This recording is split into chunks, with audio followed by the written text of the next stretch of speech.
I stood on the porch with my suitcase in one hand and my raincoat clinging to my arms, soaked through at the shoulders. The porch light had already gone off.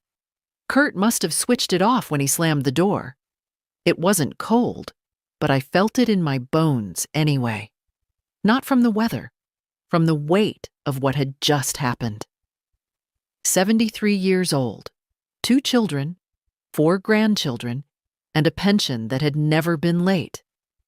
And still, somehow, I'd ended up standing outside my daughter's house, in the rain, holding everything I owned in 2 suitcases. It started with a sentence, one I didn't expect, even from him. "We're short on rent, Helen. You live here. Time you started paying, or you can leave." It wasn't a request, and it wasn't Janine who said it.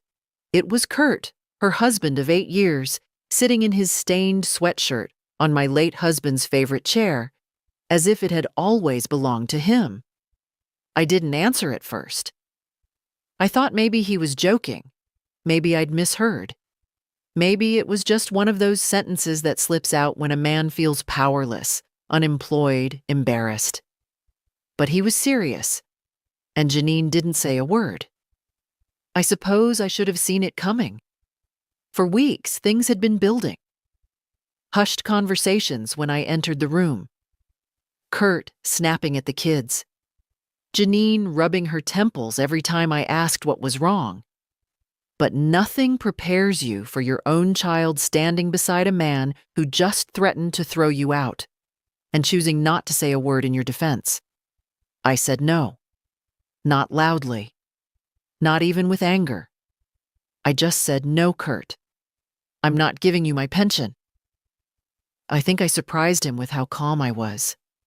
Maybe he expected me to cry or plead or soften. But I'd spent most of my adult life softening myself for others, smoothing out my opinions, stepping back, making things easier. That part of me was tired, worn thin. An hour later, when I returned from the pharmacy, my bags were already packed, sitting right by the front door, lined up neatly as if I were a guest who'd overstayed her welcome. No one answered when I knocked. I stood there, in the drizzle, hand still raised. I could hear the television inside, cartoons probably for the twins. But no one came. The bags weren't heavy. I've never been one to collect clutter. A few changes of clothes, my photo album, my Bible, a scarf my mother gave me the year before she passed, and the pension card that had suddenly become the object of someone else's entitlement. The neighbors across the street pretended not to notice. Or maybe they really didn't. Rain has a way of muffling drama, turning it into something private. I dragged the bags down the steps one at a time and loaded them into the trunk of my car. It was my car, still in my name, paid for in cash 6 years ago. One of the few things that hadn't been turned into ours or the household's over the past year. I sat behind the wheel for a long time, not turning on the engine. Not because I didn't know where to go. I did. My friend Ruthie had told me years ago, "If things ever go sideways, you come to me. No questions, no judgments." But even with a plan, you still have to sit there and let the moment catch up to you. Let it settle on your shoulders. Let it sting. I remember staring at the windshield wipers, watching the rain bead and streak. I thought of the casserole I'd left in the fridge. I thought of the twins' drawings on the fridge door. I thought of how Janine used to climb into my bed after a nightmare when she was little and whisper, "Don't tell Daddy I cried." I started the car. By the time I reached Ruthie's, the rain had turned to mist. She lived just 15 minutes away, but I took the long route. I needed the drive. The slow stretch of road where I used to walk with my husband on Sunday evenings. The gas station where I once got locked out of my own car and a teenage clerk offered to call my son. Before realizing I didn't have the number memorized anymore. Ruthie opened the door before I even knocked. She'd seen my headlights. She took one look at me and said, "So, it's happened." I nodded. She didn't ask what. She just pulled me into a hug and said, "Tea or whiskey?" I took the tea. I always do. That night, as I sat in her warm kitchen, wrapped in a blanket with the smell of peppermint in the air, I finally allowed myself to feel it all. The betrayal, the loneliness, but also something else. A strange, steady flame of clarity. For the first time in a long while, I saw the truth. Not the version I'd been trying to convince myself of, but the plain, sharp-edged truth. Janine didn't defend me. Kurt felt entitled to my money, and I had been living like a guest in my own life. That was the night something in me changed. Not suddenly, not like a bolt of lightning, but like a hinge, slow and final. A door closing, another one somewhere, creaking open. Grief doesn't always arrive with a scream. Sometimes it comes in quiet, methodical waves. Folding laundry you no longer need. Sorting through drawers full of someone else's toothpaste. Noticing the silence in a room where children used to laugh. That's how it was after James died. He passed on a Tuesday morning, just before breakfast. Heart stopped. Just like that. 1 minute he was sitting at the table, reading the sports page, and the next, he wasn't. I remember the spoon clinking in his coffee mug. I remember his hand twitching once, like his body couldn't quite accept what was happening. And I remember the sound I made. Not a cry, not a scream. More like a long exhale that didn't end. I was 59 then. We'd been married 38 years. 2 kids, 1 mortgage, 1 pension, a modest life, and 1,000 tiny inside jokes no one else knew. Janine was already married the first time. The divorce happened quickly, with little ceremony. She showed up at my door with a duffel bag and 2-year-old Chloe, asking if she could stay, just for a week or 2. I said of course. We cleared out the guest room. The week turned into 3 months. It didn't bother me. I liked having the sound of footsteps in the house again, and I adored Chloe, her bright eyes, her crooked little teeth, the way she clung to my knees when she was tired. She reminded me of Janine as a child, back when I was still allowed to soothe her. Janine got back on her feet eventually, found work at a design firm, started seeing someone new. I babysat whenever she asked, cooked when she was too tired, stayed up late ironing her clothes when she had an early meeting. I didn't mind.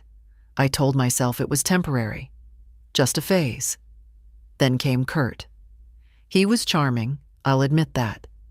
The kind of man who remembers your birthday and brings supermarket flowers, who compliments your roast chicken even if it's dry. He made Janine laugh, and that, after what she'd been through, felt like a gift. So I ignored the little things. How he always changed the subject when it turned serious. How he never offered to help clear the table. How he once asked while pouring himself a drink, "So how much is your house worth these days, Helen?" I told myself I was overreacting. That I was looking for flaws because I didn't want to lose my daughter to someone else's orbit. But there's a certain intuition that comes with age, an ability to feel when someone is watching you, not with care, but with calculation. Still, I said nothing. I smiled.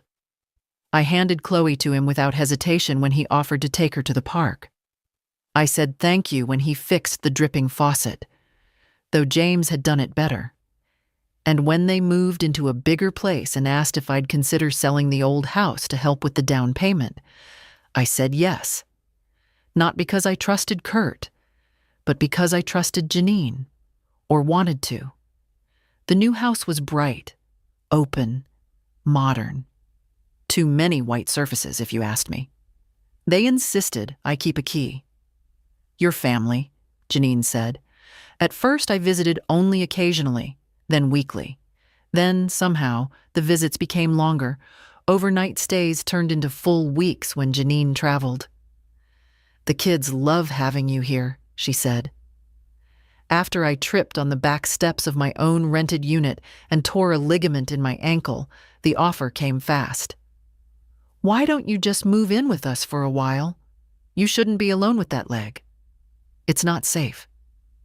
I resisted. I had a life, limited though it was, my own space, my own rhythm. But Janine insisted, and I wanted to believe she meant it. I moved into the upstairs bedroom, the one with the sloped ceiling and a view of the neighbor's pool. At first, it felt temporary. Just a few weeks until my leg healed. Then a few more weeks. Then somehow, my mail started arriving at their address. My pension went to their shared account, just to simplify things. My things were slowly boxed up, stored in the garage to make more room for the kids. I didn't complain, not even when Kurt joked at dinner. "You should pay rent, Helen. You eat more than all of us combined." I laughed, because it seemed safer than asking whether he meant it. Janine worked long hours. Kurt, less so. He'd had jobs, real estate, then some online venture, then nothing for a while. He spent his days half watching sports, half scrolling his phone. The kids adored him. He was fun, spontaneous, the opposite of me. And so, more and more, I became invisible. When Chloe turned 11, she stopped knocking on my door at night. When Danny started school, he barely noticed whether I packed his lunch or not. I told myself this was how things were supposed to go. Grandmothers were meant to fade into the wallpaper, offer wisdom when asked, and step aside when not. But I wasn't wallpaper. Not yet. And I had not spent 30 years saving pennies in coffee cans to be told I owed rent on a house I didn't own. I had not held my daughter through divorce and childbirth just to be discarded like a misplaced lamp. Looking back, I see how gradual it all was. 1,000 little surrenders, 1,000 tiny shifts, until, finally, the sentence that changed everything. "We're short on rent. Give us your pension or leave." And I said no. It wasn't the first time Kurt had brought up money, but it was the first time he'd said it like that. Like I was a liability, an invoice, something overdue. The months leading up to that moment had been filled with a kind of erosion. You don't always notice erosion when it's happening. It's just a crack in the plaster, a missing cup from the cupboard, a sigh too long from someone across the table. But eventually, something collapses. After I moved in, things were gentle for a while. Janine made room for me in the kitchen drawers. The children left notes on my pillow. "Love you, Grandma," scribbled in bold marker. Kurt was polite, even gracious. He joked about 3 adults under one roof, but he smiled when he said it. At first. Then his job ended. At first, it was temporary. The company's shifting directions. Then it was freelance. Then consulting. Then eventually, nothing. He spent his days at home, always in the living room, always with a drink too early in the day. And the mood in the house shifted with him. Janine picked up more hours. She started snapping. At the kids. At me. I offered to help more. Take over dinner. Pick up the kids from school. Even wash Kurt's laundry when the hamper overflowed. I thought I was easing things, supporting the family. But that's the thing about support. When it becomes invisible, it stops being valued. I started noticing how Kurt looked at me when I walked into the room. Not with resentment, but with something sharper. Calculation. Like he was measuring me against some invisible debt ledger. Like he was keeping score. The first hint came when I overheard him on the phone. He was pacing in the kitchen, didn't realize I was nearby. "She gets a pension," Of course she does. Full state benefits. She doesn't even pay rent. That last part stuck, the way he said it, like I was freeloading. I mentioned it to Janine later, gently. We were folding laundry, and I said, "Kurt seems a little tense lately." She didn't look up, just kept folding. "We're all tense, Mom. It's been a hard year." "I know," I said. "If there's anything I can do—" "You're already helping," she said quickly, a little too quickly. "Don't worry about Kurt. He carries stress badly." I should have pushed, but I didn't. Then came the bill envelopes left on the table, almost deliberately, where I could see them. Rent due, electricity, internet, groceries. They weren't addressed to me, but they were placed like invitations. One evening, Kurt sat beside me on the porch with a beer in hand. It was dusk. The kids were inside. Janine was working late. He didn't look at me when he spoke. "You ever think about what it costs to run this place?" I didn't answer at first. "I mean," he went on, "you're here all the time, using water, electricity, internet, it adds up." "I cook, I clean, I watch the kids," I said carefully. "Sure," he nodded, "but that's not rent." And there it was. I told Janine the next morning. Her reaction was quiet. Too quiet. "He's under pressure," she said. "He's worried about money. We both are." "I understand," I said. "But I don't owe rent. I'm your mother, not a tenant." Her face didn't change. But she didn't defend me either. Not really. And after that, it escalated. Suddenly, the thermostat became an issue. "Helen, it's not your place to set it to 75. It's expensive." The groceries I bought were unnecessary. The milk I drank was for the kids. I noticed my pension card missing from my wallet once. Found it in the kitchen drawer. No one knew how it got there.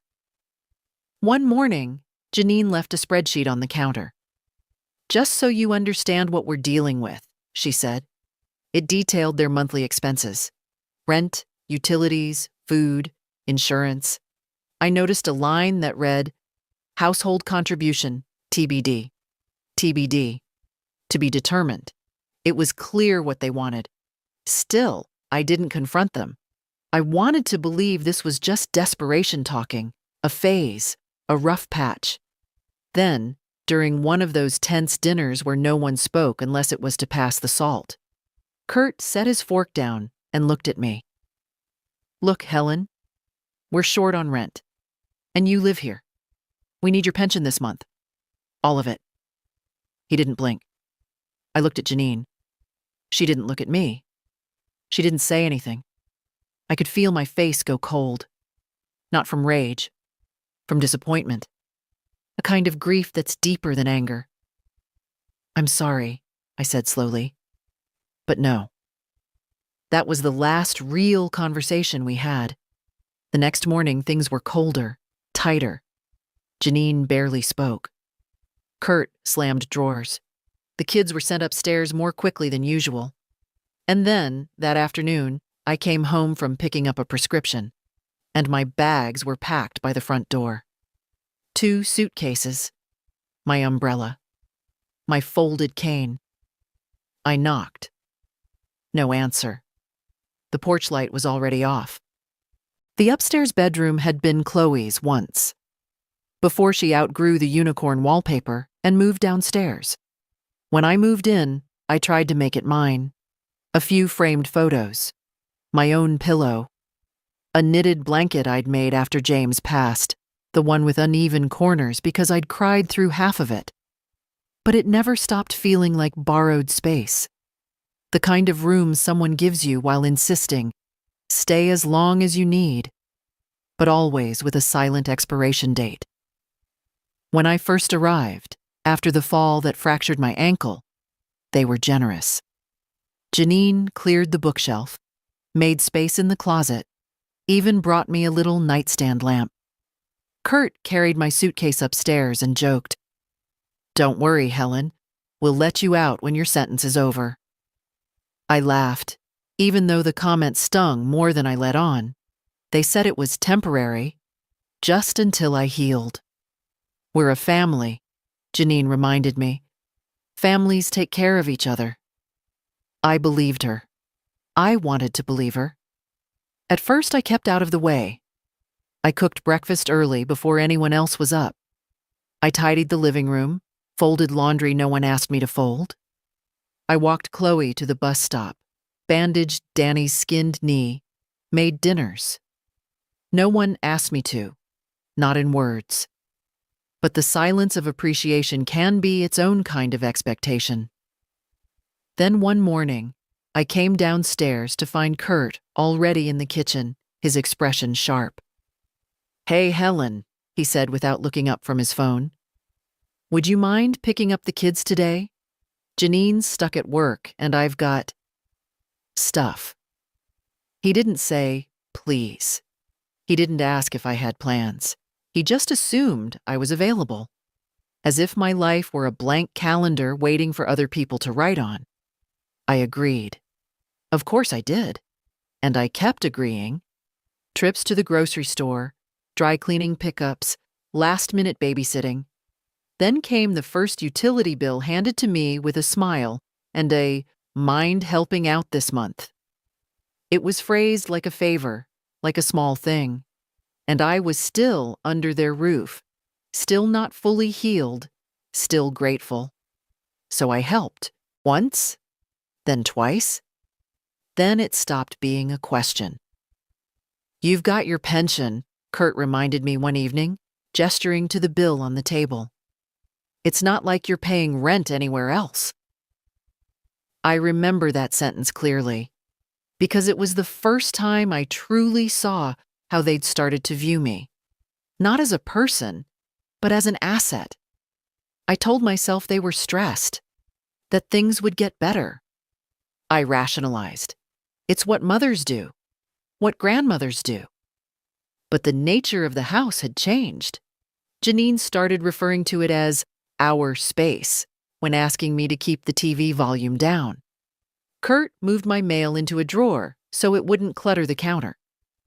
Danny told me one afternoon, with the casual cruelty only children can master, "Mom said you were just visiting for a while." Visiting. After 6 months. I tried to talk to Janine. I picked an afternoon when the kids were at school and Kurt was out. She was folding laundry on the couch. I stood nearby, hands nervously clasped. "I was thinking," I began, "maybe I should look for a place of my own again. It's been a while." She paused mid-fold, didn't look at me. "You don't need to do that," she said flatly. "We're fine. It's just, things are tight." "I know," I said softly. "That's why I wanted to—" "Mom, it's not about space," she interrupted. "But if you do want to help more with groceries or bills, I mean—" We wouldn't say no. It wasn't a conversation. It was a direction. From then on, the tension settled into the walls. Conversations were shorter. The kitchen wasn't mine anymore. My tea bags disappeared. Kurt took to calling me roomy with a smirk that made me wince. And my pension, that small, reliable check, became the elephant in every room. I started catching glances between them when I opened my wallet. Kurt hovering when I checked my bank balance online. One afternoon, I came back from the pharmacy and found Janine at my desk upstairs, looking through my papers. "I was just tidying," she said, not even trying to hide the file labeled retirement. I said nothing, just nodded and sat down. Something in me had begun to calcify, a stiffness in the chest, a growing awareness. This wasn't about care. This was about control. And soon I knew they'd stop pretending. The next shift was subtle, like most betrayals are. It wasn't one big event. It was 100 small ones, each one chipping away at the foundation of what we used to call family. It began with the groceries. One morning, I opened the fridge to find a sticky note on the milk carton. "For the kids," written in Janine's tidy print. Next to it, a separate container of yogurt, the cheap brand, with no label at all. Message received. I didn't mention it. I just started shopping separately. Bought my own carton, my own bread, my own tea. Kept them in a canvas bag in the bottom drawer of the fridge. I felt foolish doing it. Like a roommate in a student dorm. Not a grandmother who had raised 2 children and buried a husband. But it kept the peace. Then the kids started parroting things they'd overheard. Danny, 7, and blunt. "Mom says it's rude to use other people's things if you don't help pay." Chloe, a bit older, a bit more cautious. "Kurt said you used to have money, but now you're just staying here for free." Each time I heard something like that, I felt a tiny jolt of shame. Not because they were right, but because I hadn't stopped it sooner. The final straw with the groceries came when I found my name added to the supermarket rewards account. Kurt handed me the receipt one evening and said, "You bought stuff, right? Might as well earn points together." The list was almost entirely his: protein powder, imported beer, razor cartridges. My section totaled $11. The rest, $87, went on his tab. "Just Venmo me?" he said, tapping the receipt. "I don't use Venmo," I answered. He laughed. "Of course you don't." That night, I sat in bed, staring at the shadows on the ceiling. It was early summer. The fan hummed faintly.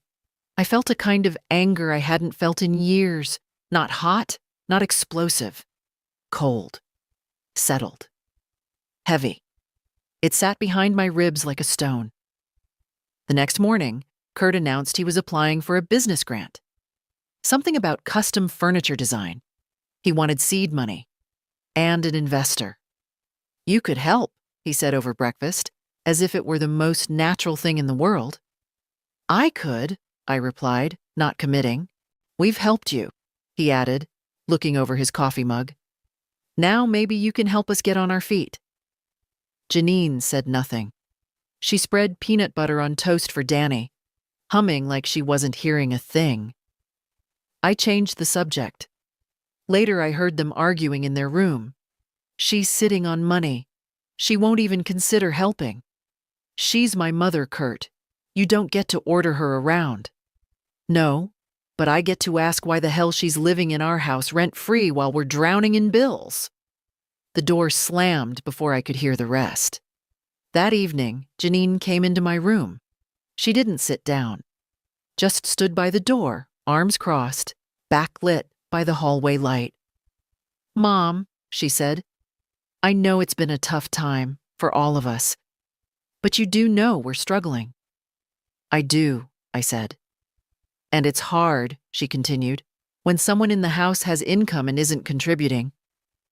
I looked at her for a long moment. "I've been buying groceries," I said. "Cooking, cleaning, watching the kids, picking them up, dropping them off, folding your laundry, mending their clothes, sitting with them when they're sick.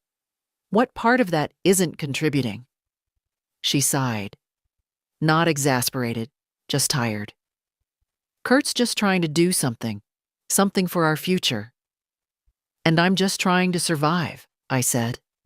That was the first time I saw her flinch. After that, things got quieter. The conversations shorter, the smiles more strained. I started staying out of the kitchen when Kurt was home, took longer walks, kept to my room. But the tension didn't ease.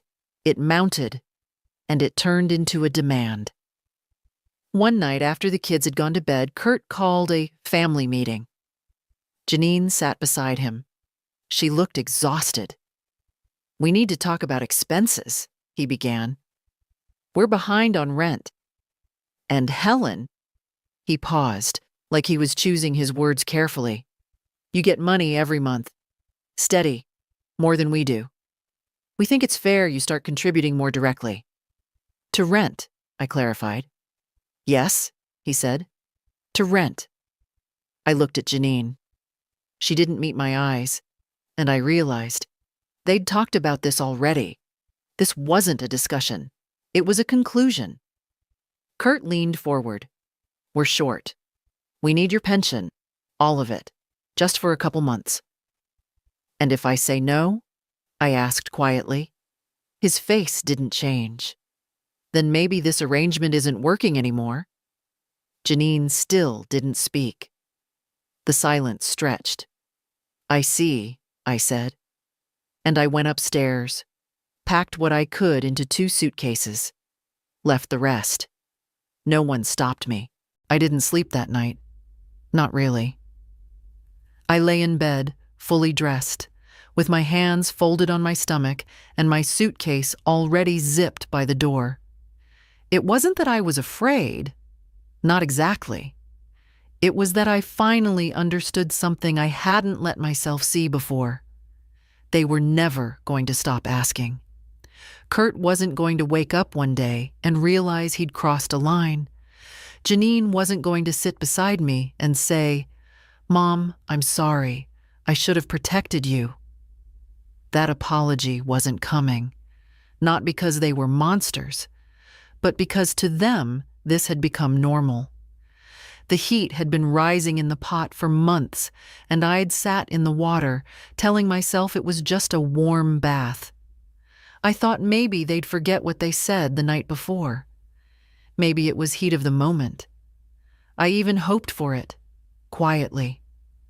I hoped Janine would knock in the morning, say something soft like, "Kurt didn't mean it," that she'd look guilty, that she'd offer toast and tea like we used to do on weekends when Chloe was a baby and the whole house still smelled like diapers and lotion. But no one knocked. I came downstairs around 8. The kids had already left for school. Kurt was on the couch, phone in hand, legs stretched out like a man on vacation. Janine stood at the kitchen sink, staring out the window like the sky had something to say. "Morning," I said. Kurt grunted. Janine didn't answer. I made tea, sat at the small table in the corner of the kitchen, waited. If they were going to repeat the ultimatum, I wanted to hear it in daylight. Kurt spoke first. "So?" he said, eyes still on his phone. "So," I echoed. "What? You gonna help or not?" He looked up then, the way you look at a bank teller who's taking too long, not hostile, just impatient. I sipped my tea. "No," I said. Janine turned from the window. Her eyes met mine this time. They were tired. And something else. Wounded, maybe. Or embarrassed. Kurt sat up straighter. "You serious?" "Yes." "Why?" he asked, as if the question was absurd, as if he truly couldn't fathom the idea of someone choosing not to hand over their income to support his failures. "I've helped plenty," I said. "For years. I paid for Chloe's daycare when you were between jobs. I bought the car you drive. I co-signed the lease on this house. And I've been here every day since my fall, cooking, cleaning, watching your children." "That's enough," he scoffed. "You're acting like you're some saint." "No," I said quietly. "I'm acting like a person who knows the difference between help and exploitation." Janine stepped forward then, her voice low. "Mom, please don't turn this into a fight." I looked at her, really looked at her. "Where were you last night?" I asked. "While your husband was telling me to give up my pension or get out." She swallowed. "It wasn't like that." "It was exactly like that." We stood there, all 3 of us, in a silence so thick I could hear the hum of the refrigerator and the ticking of the wall clock behind me. For a moment, I thought Janine might cry. She didn't. Kurt stood up. "If you're not contributing, you can't stay," he said. "Simple as that." I nodded once. "Then I'll go," I said. "Tonight." He looked surprised. Janine's mouth opened slightly, but no words came out. "I'll call Ruthie," I added. She has a spare room. And dignity. Don't be dramatic, Kurt said. No, I said, don't be greedy. I walked back upstairs, each step feeling heavier than the last, but not from sorrow, from finality. Something in me had closed. A door, a chapter, a season. I packed quietly. 2 suitcases. One for clothes, one for the rest. Toiletries, documents, my reading glasses, the pearl earrings James gave me on our 30th anniversary. I left the blanket I'd knitted. Let them have it. It had lived through too much now. I was almost done when I heard movement outside my door. A shadow, then retreating footsteps. No knock. I waited. Still nothing. At 5:30, I left the room. My suitcases waited by the front door. I'd moved them earlier, without a word. Neither Kurt nor Janine asked where I was going. They didn't say goodbye. But they did one thing. While I was out at the pharmacy picking up my blood pressure refill, they moved my bags outside, onto the porch. It had started to rain, a light drizzle, steady, soaking the canvas. When I returned, keys in hand, I saw them sitting there, side by side, wet and waiting. I knocked. No one came. I rang the bell. Still nothing. I stood there for a moment, watching the curtains shift slightly in the living room. Someone was there. Someone saw me. They just didn't move. So I reached for the suitcases, one in each hand, walked them slowly down the porch steps. My shoulder ached. My wrist throbbed. I didn't rush. I loaded them into the trunk of my car, wiped my glasses, looked back once, just once, at the house where my grandchildren slept, where my daughter had once asked me to stay forever, where my son-in-law had just erased me with a shrug. Then I got behind the wheel, and I drove away. It's strange. The things you think about when everything falls apart. Like how heavy a suitcase feels after only a few steps. How rainwater seeps through fabric faster than you'd expect. How a porch you once swept clean every Saturday morning can suddenly feel foreign. Like someone else's stoop. Like a hotel you were checked out of without warning. I didn't cry when I drove away. Not on that short ride to Ruthie's. I kept my eyes on the road, hands tight on the wheel, knuckles white with the grip. I told myself, 1 mile. Just get through 1 mile, and then another. Her porch light was on. She must have been watching for me. When she opened the door, she didn't say anything at first, just held out her arms. And that's when I finally let myself feel it. The release. I didn't think she'd let it happen, I whispered into Ruthie's shoulder. I thought, maybe she'd stop him. I know, honey, Ruthie said, holding me like I was a little girl again. I know. We didn't talk much that night. She brought out towels for my bags, which were damp around the zippers, and made us both tea. Chamomile. The good kind, not the cheap grocery box. I sipped it slowly, watching the steam curl around my hands. It took a full hour for my body to stop shivering. I've got the spare room ready, she said after a while. It's small, but the bed's firm and the heat works. It's perfect, I said. And it was. It didn't have framed pictures or scented candles or anything staged. But it had warmth. A blanket folded neatly at the foot of the bed. A small lamp. A sense that I was allowed to take up space. I sat on the edge of the mattress for a long time before changing clothes. My nightgown was still damp at the hem. I pulled on an old sweatshirt instead. Borrowed socks from Ruthie's drawer. They had tiny stars on them. Lying in the dark, I kept thinking, they really did it. Kurt had threatened it. But Janine, I hadn't believed she'd go along, that she'd stand silent in the living room while I stood at the door, bags in hand, shoulders wet, that she'd let her own mother knock and be ignored. But she had. And once you know what someone is capable of, you don't unknow it. The next morning, I woke early. My body was sore, but my mind was sharper than it had been in weeks. Clarity has a way of creeping in after the storm. I sat with Ruthie at the kitchen table, and while she made scrambled eggs, I began to list things in my head. My pension account. The bank login I hadn't checked in weeks, the medical records they kept in a folder back at Janine's, now inaccessible. My will. I need to get my paperwork in order, I said out loud. Ruthie nodded without asking questions.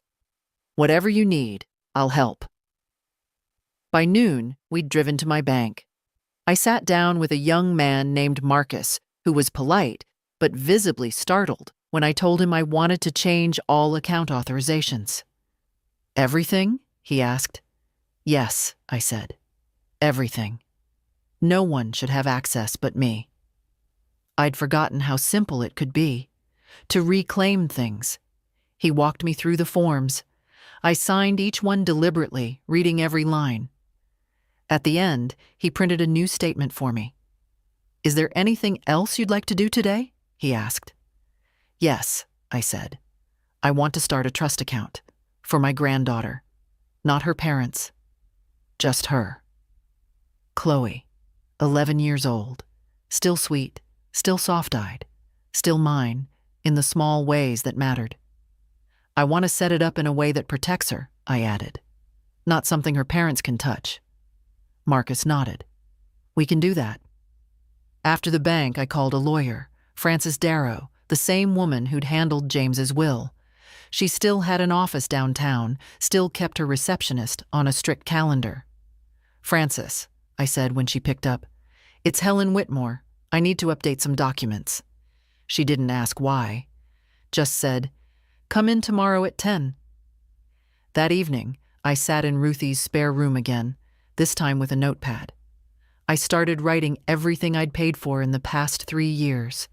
Janine's car, Kurt's failed landscaping business, Chloe's tablet, Danny's orthodontist, groceries, rent, Christmas presents, their last vacation, plane tickets I'd booked using my own account.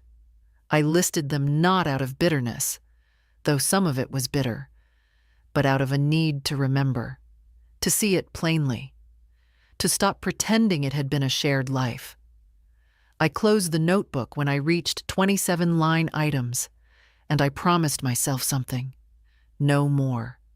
No more silent giving. No more hoping they'd see my sacrifices and offer warmth in return. I had given enough. Now it was time to protect what remained. Frances greeted me at her office door with the same calm presence she'd always had.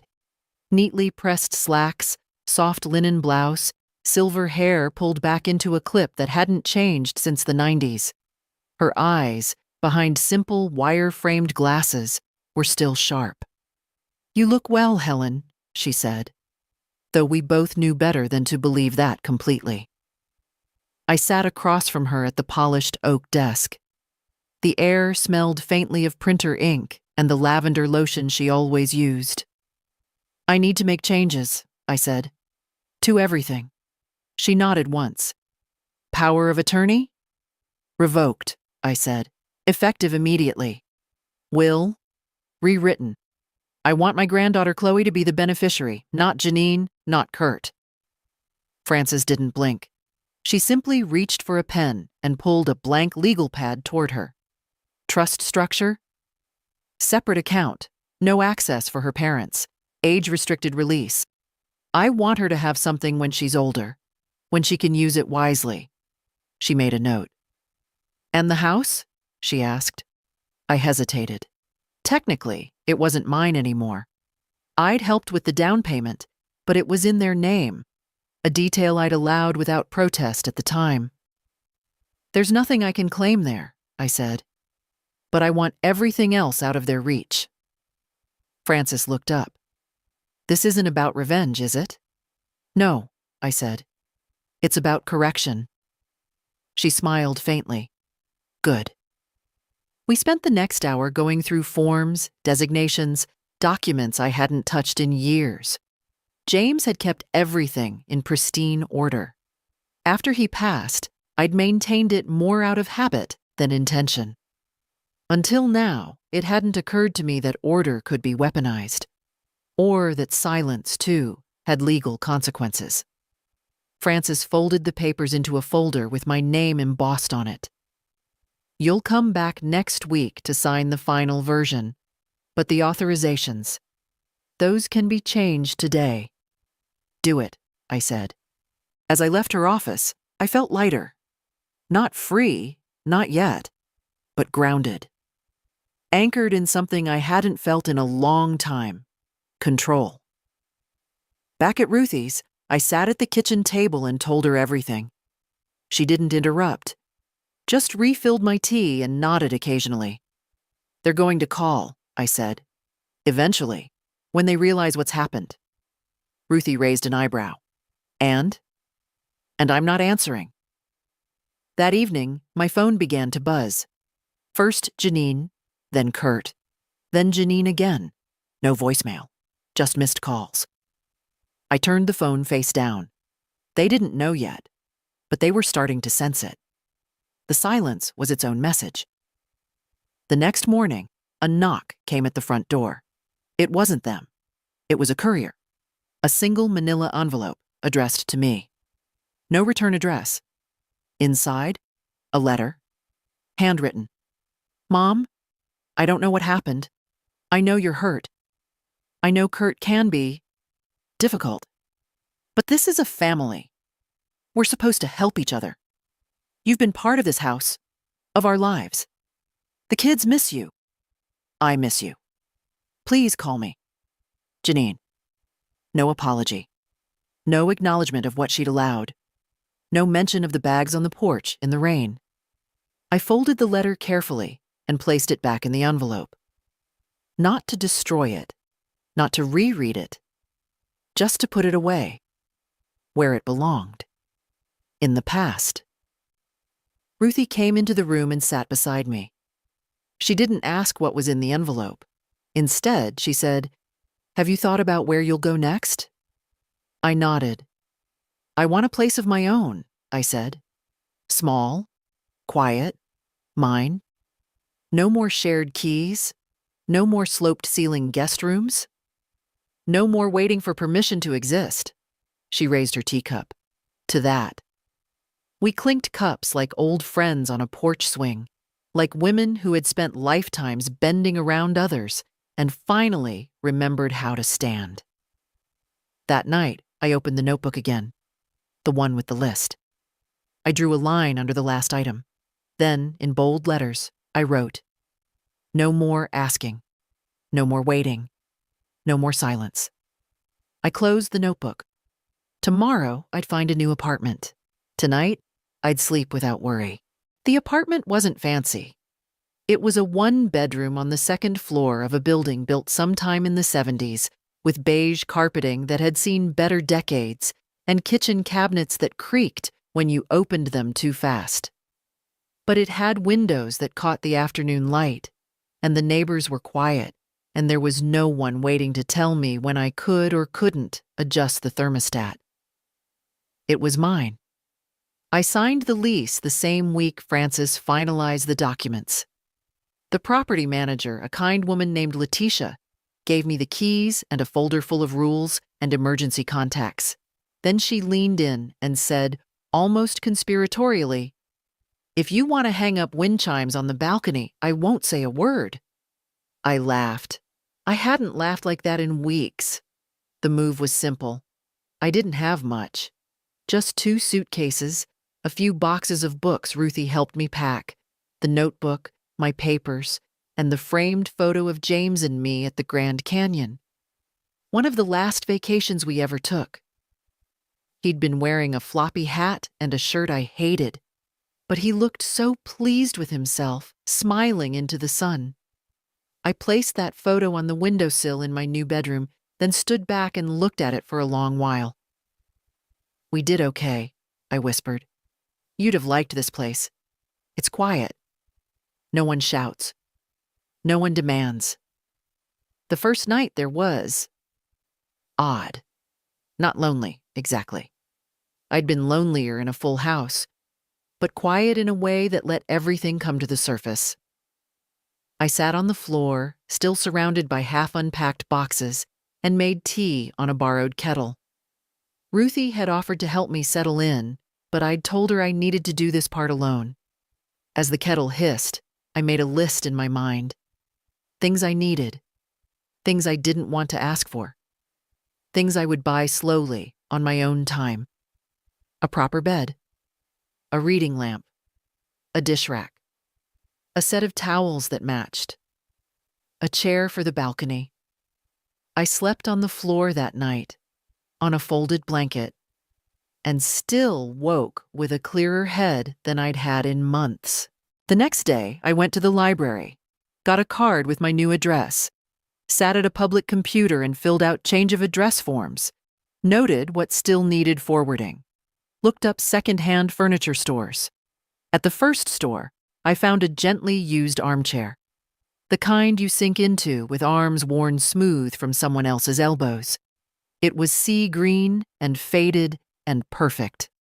They delivered it the same day. I arranged it near the window and sat down with a notebook in my lap. Not the one with the list of sacrifices. I'd stopped opening that one.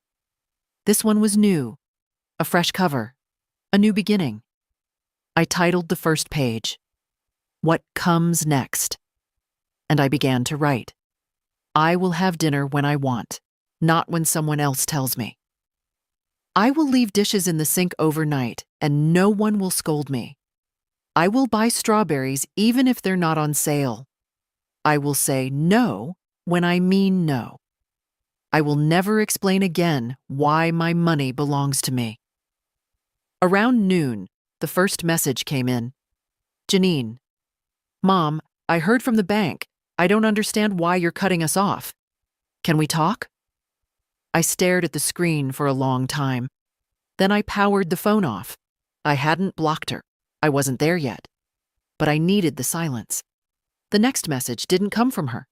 It came from Chloe. Simple. Honest. Grandma, are you okay? Mom says you're mad. I miss you. My heart ached at that. Not because of guilt, but because Chloe hadn't done anything wrong. She was a child. 11, but old enough to sense tension. Old enough to notice when a voice goes silent in a home. Old enough to worry. I didn't respond immediately. I sat with her message like it was a fragile thing. Then I wrote back. I'm okay, sweet pea. I needed a new place to rest. I'll call you soon. That was all. Just enough. That night, I sat on my new balcony in my new chair and listened to the sounds of the building. A radio playing softly 2 floors down, someone's dog barking once, then stopping. The hum of life I didn't have to manage or fix. I sipped tea and watched the moon rise between the branches of an old oak tree across the street. No one was waiting for me. No one was watching. No one was demanding explanations. It wasn't freedom with fireworks. It was freedom in exhale. And for now, that was everything. Frances had everything ready when I arrived. The paperwork was neatly clipped into sections, each page tabbed with a colored sticker. I sat across from her once more, this time in clothes I chose deliberately. Clean lines, neutral colors, nothing borrowed, nothing apologetic. You've had a productive week, she said with a soft smile. I needed it, I replied. She walked me through each section. Revocation of power of attorney, updated healthcare proxy, a fully restructured will, the new trust account for Chloe, with clear legal language protecting it from interference. She'll get access at 25, Frances said, tapping the clause. No earlier, and only she can claim it. No parental proxy, no loopholes. I nodded. Good. We moved on to the financial protections. My pension account, now secured with new passwords and authentication layers. My name alone on the lease, the utilities, the bank statements. "You've built a clean slate," Frances said, sliding the final signature page across the desk.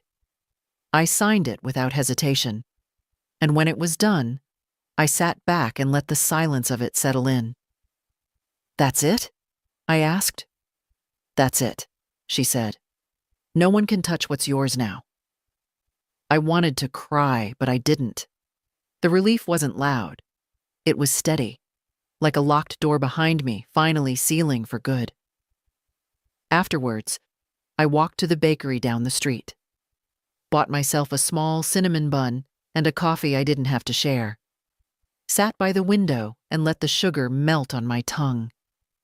I watched people pass, young mothers pushing strollers, men in shirt sleeves eating lunch on benches, a girl with pink headphones dancing as she walked. Life, moving forward, indifferent, unaware that a woman inside was celebrating her first truly independent Thursday in decades. Back at the apartment, I began to fall into a rhythm. Morning tea at the balcony, a walk around the block, calls to Ruthie, sometimes silence, sometimes the news on low volume while I knit. I hadn't picked up my needles since James died, but now my hands itched for the repetition. I started with something simple, a scarf. The yarn was soft, pale blue. I didn't know yet who it would be for. Maybe myself. Every few days, a text from Janine. "Can we please talk? We didn't mean to hurt you." Chloe's asking questions. I didn't answer. Not because I didn't care, but because I wasn't ready. Letting her back in without change would undo everything I'd just done. Chloe wrote again. "Hi, Grandma. Mom says you moved. I hope you're safe. I love you." That one I answered. "I'm safe, sweetheart. I love you too. I'll call you soon, I promise." I meant it, but I also meant to do it on my own terms. A week passed, then two. On the 15th day in my new home, I went grocery shopping. Simple things. Bread, eggs, butter, my favorite marmalade. The clerk smiled when she handed me the receipt. I realized, as I walked out, that I'd made it through an entire shopping trip without thinking once about what Kurt would criticize or what Janine would consider wasteful.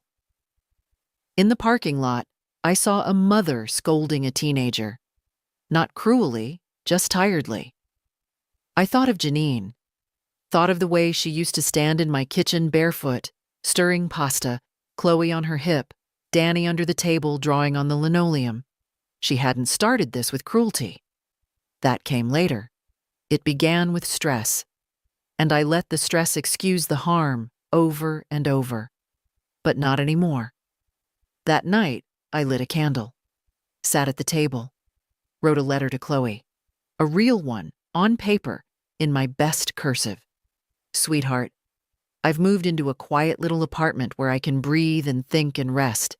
It's not far, but it's very different. No shouting, no demands. Just me and my tea and some yarn that keeps tangling. I miss you. I'm proud of you. And I want you to know that being kind doesn't mean letting people hurt you. I'll call soon. And maybe, one day, you'll come visit. Not because you're told to, but because you want to. Love always, Grandma." I sealed the letter and addressed it carefully. Then I placed it by the door. In the morning, I'd mail it, and that would be enough for now. On the third Sunday in my new place, I made soup. Nothing fancy. Just carrots, potatoes, a little onion, some dill.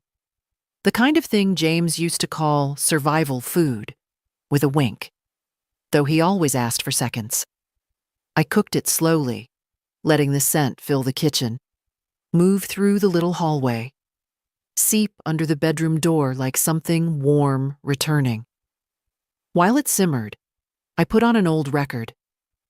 The needle scratched softly, and then Etta James sang like she knew exactly what it meant to start over at 73.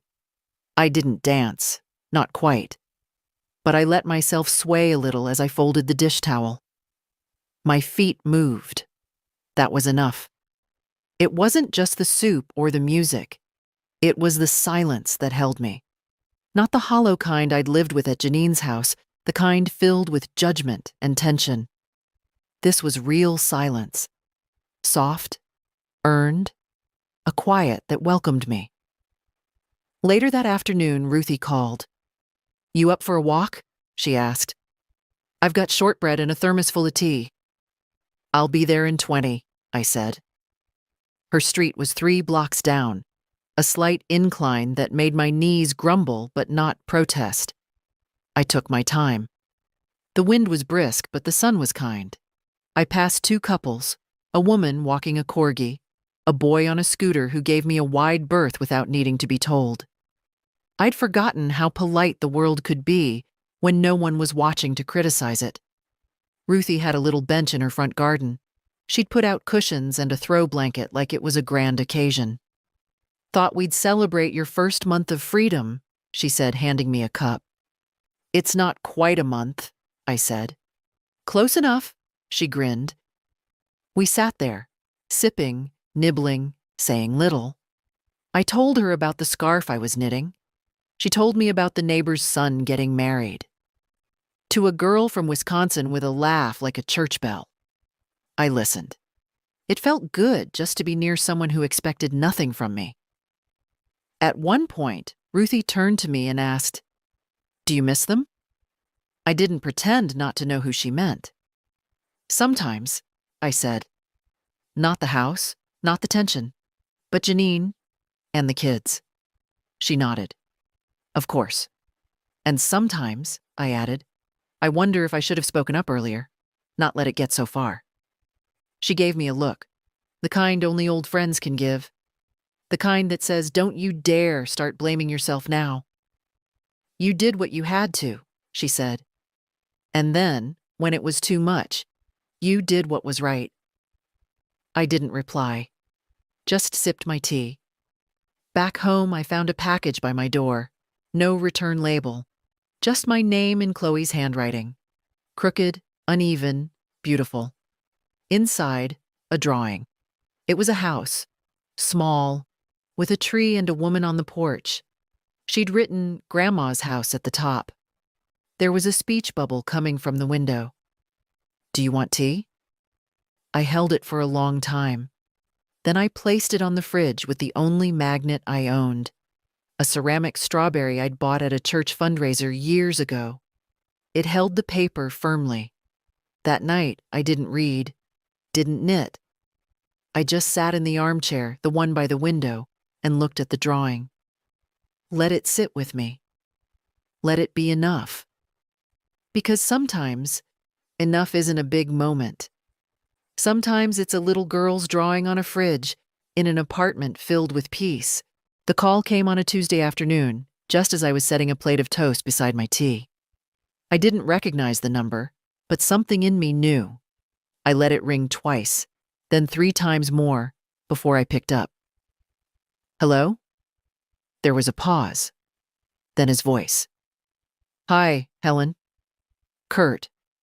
I hadn't heard his voice since that morning on the porch, when my suitcases were already wet and he wouldn't open the door.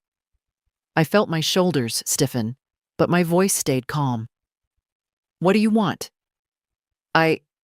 He cleared his throat. "I just thought, maybe we could talk." I waited. "I know things got tense," he said. "I wasn't at my best. I was under a lot of pressure. We both were." "I see," I said. "I just thought maybe we could fix things. I mean, Janine's been upset. Chloe, too."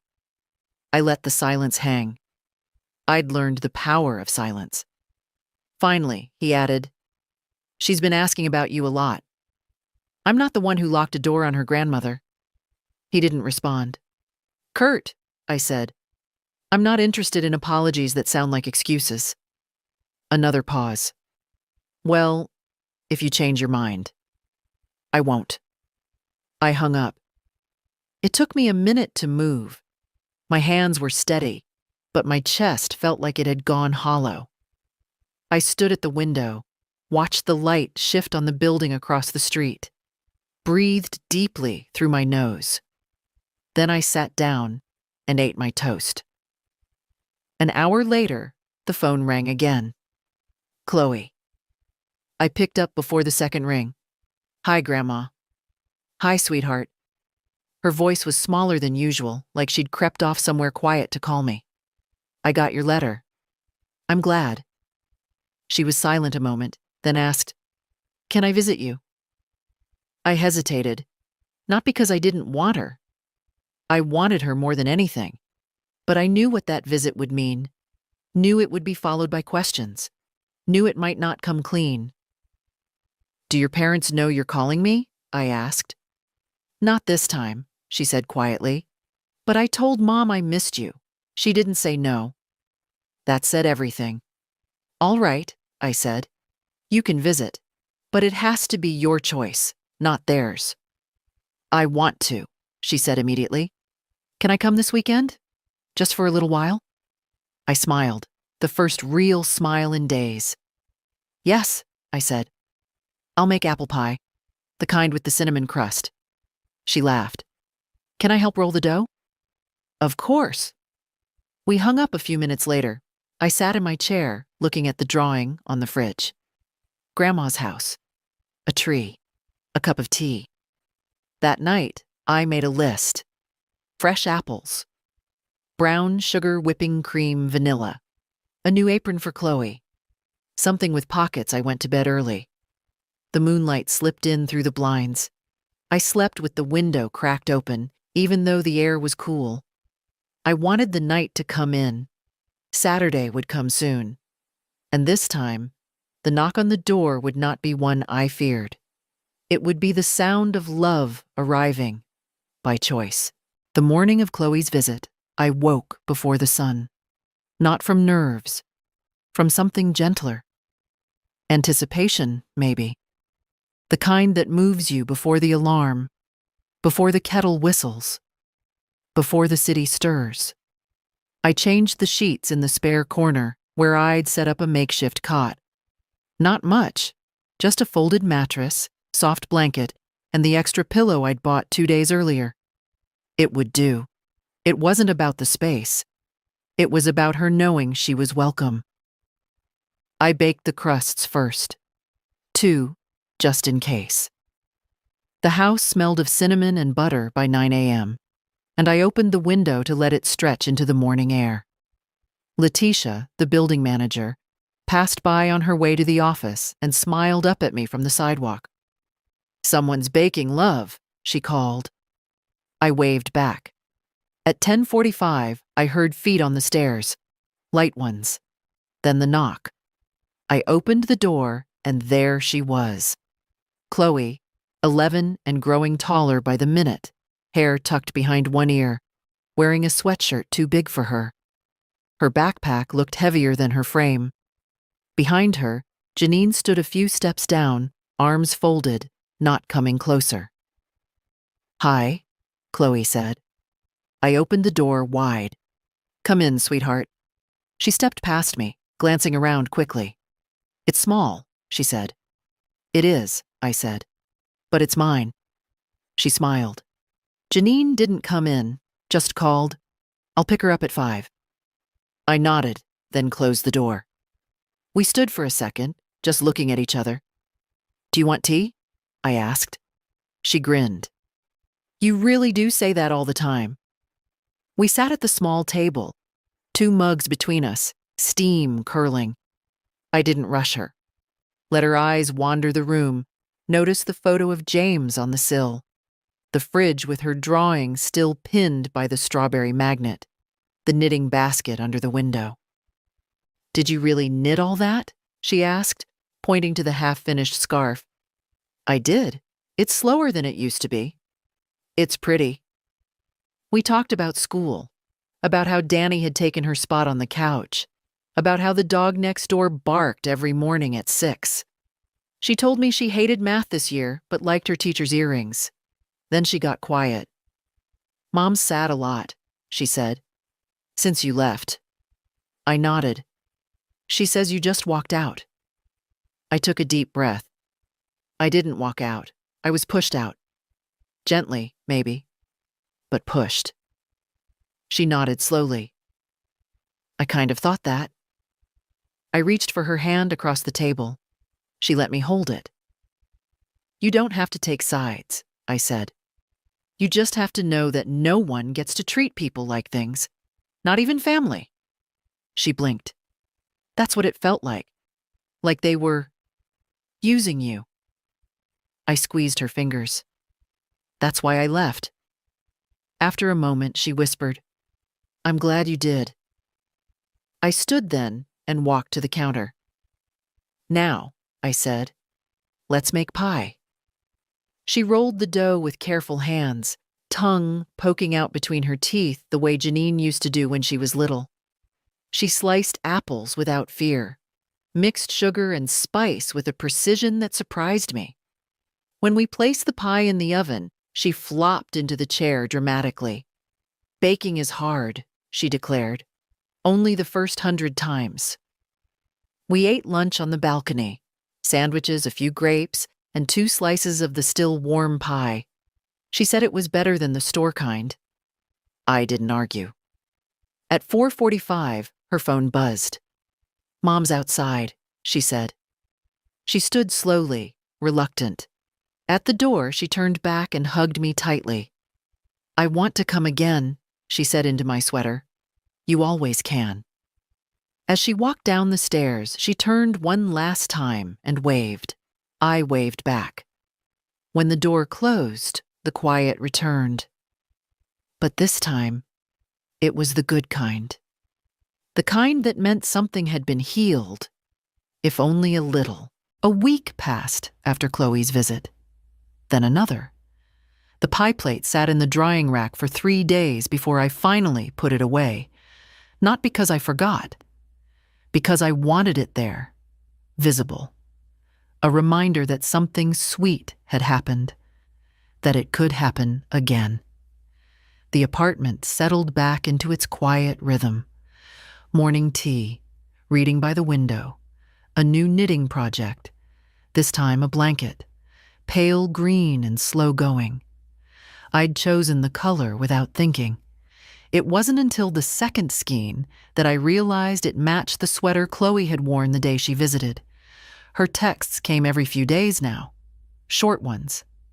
Math test, B+. Grandma magic? Mom says hi. I told her to write it herself. Can I come back next Saturday? I always answered. Always yes. Then, on a Thursday afternoon, the letter came. No envelope.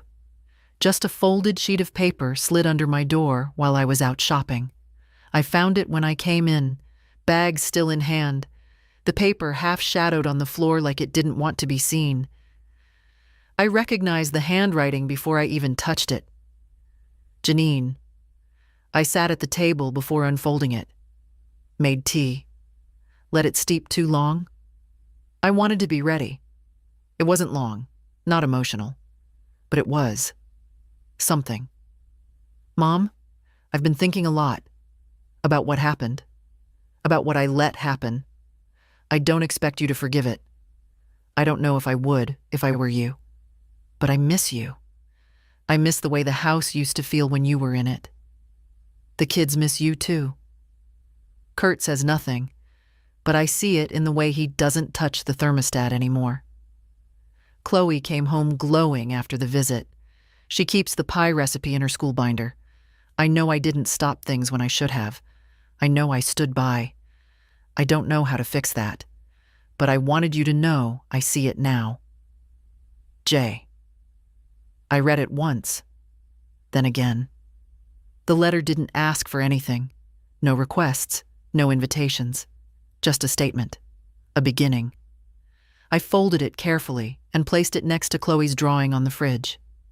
It wasn't absolution, but it was the first honest thing I'd heard from Janine in a long time. Later that evening, I sat on the balcony, blanket over my knees, and watched the sun sink behind the apartments across the street. The wind moved gently through the leaves.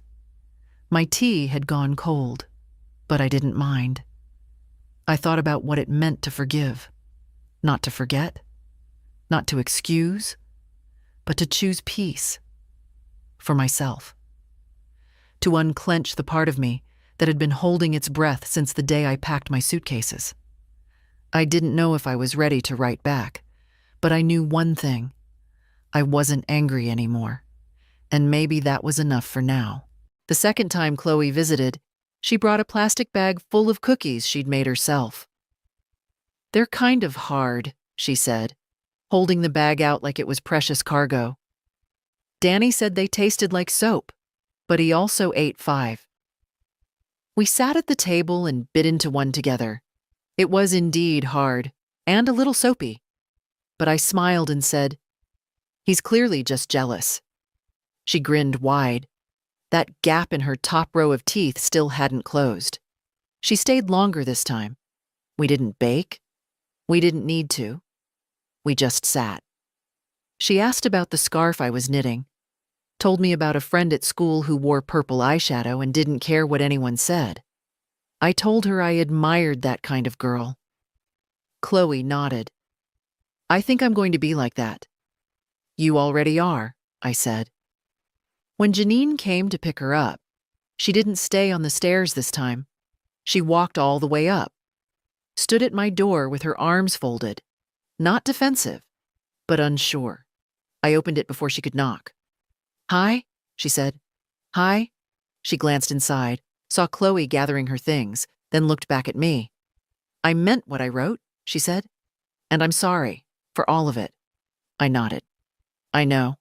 She hesitated, then said, "If you ever want to come by just to visit, the kids would like that." "I'll think about it," I said. And I meant that. I wasn't promising, but I wasn't slamming a door either. Chloe hugged me twice at the threshold. Janine didn't push for more. They walked down the stairs together, and I watched them disappear around the corner before I closed the door. I leaned against it for a long moment. Not out of grief, out of calm. That night, I pulled out my old notebook, the one with the long list of things I'd done for them. I read each line slowly. The payments, the favors, the meals, the nights, the silence. And then I tore the page out, folded it in half, then again, then once more, until it was small enough to hold in my palm. I stood over the trash bin, dropped it in, and watched it settle on top of an eggshell and a used tea bag. Gone. Later, I sat at the table and wrote a new page. Not a list, just one line. I am still here, and I have enough. Because I did. I wasn't rich. My knees ached on damp mornings. I lived above a laundromat that rattled every Thursday afternoon. But I had a place of my own. I had Ruthie. I had a granddaughter who knew I deserved more. I had a name that no one could speak with pity anymore. And I had quiet. Not emptiness. Not exile. Just quiet. To anyone reading this, if you've ever been asked to shrink yourself for someone else's comfort, I want to tell you something. You don't owe them your silence. You don't owe them your pension. You don't owe them a seat at the table where they never served you a plate. Stand up. Even if it's slow. Even if your hands shake. Even if it's raining and your bags are wet. Stand up. Because the first step away from being used is the first step toward being free. And freedom, I've learned, doesn't always look like a revolution. Sometimes it looks like a cup of tea on your own balcony, a warm pie cooling on a borrowed rack, a girl knocking on your door not because she has to, but because she wants to. Sometimes freedom looks like you, just being. And that, at last, is enough.